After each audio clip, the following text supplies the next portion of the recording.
The Love That Never Really Dies. Chapter 2, Leave the Man. 5 years later, in a renowned hospital in Moranta, Sasha was presenting a patient's case study in fluent French to the other medical experts in the meeting room. The short hair suited her delicate skin and features, accentuating her bright eyes like a pair of dazzling gems. "I'm sorry, Dr. Nancy, but do you mean to say this patient doesn't need an operation? You are suggesting that we should use acupuncture?" Sasha flipped through the medical report and flashed a confident smile at the medical experts. "If you trust my opinion, then yes." She was now Dr. Nancy Wand, an alias she assumed 5 years ago. Back then, the gynecologist had announced her demise to the Hayes after saving her from the jaws of death. Sasha would rather die than return to the Hayes residence. That place was a nightmare for her. Later, she came to Moranta and settled down in this country. Within 5 years, she made a name for herself as a doctor who also specialized in traditional Chinese medicine using the skills she had inherited from the Wan family. The medical experts wavered upon hearing her confident reply. Yet Sasha had no time to wait for their answer. She took a glance at her watch and soon left the meeting room. "Dr. Nancy, you are picking up your kids again?" "Yes." While hurrying down the stairs, she came across some colleagues and returned their greetings with a bright smile. She was eager to fetch her kids. 10 minutes later, at the preschool. The entrance of the preschool was deserted by when Sasha arrived.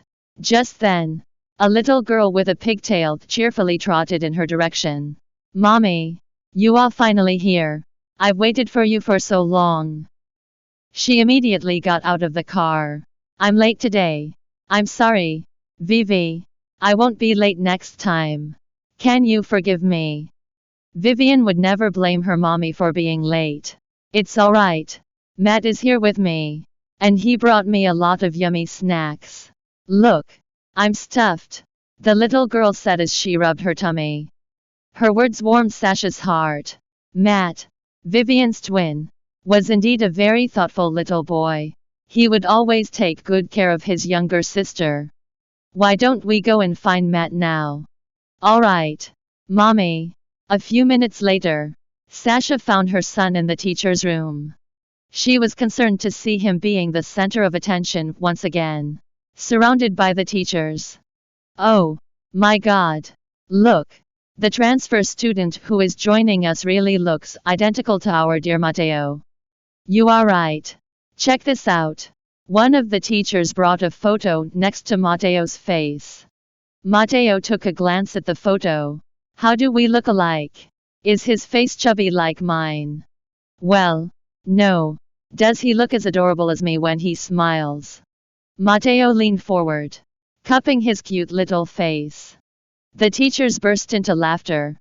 Yet, they found the two didn't really look that alike after a closer look. The 5-year-old boy in the photo was pulling a straight face. His gloomy expression made him look like a little adult. To them, Matteo was definitely cuter. "Matt, what are you doing?" Sasha asked when she saw the interaction between them. "Mommy, you are here." "Well, I did nothing."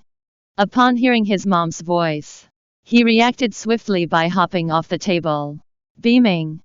Matteo had always been a cheerful boy. Even though his facial features resembled that man, he didn't inherit the latter's cold and ruthless personality. Rather, Matteo was a kid with a warm personality and a bright smile that never left his face. Welcome to download Joyread app to read more chapters of The Love That Never Really Dies novel online.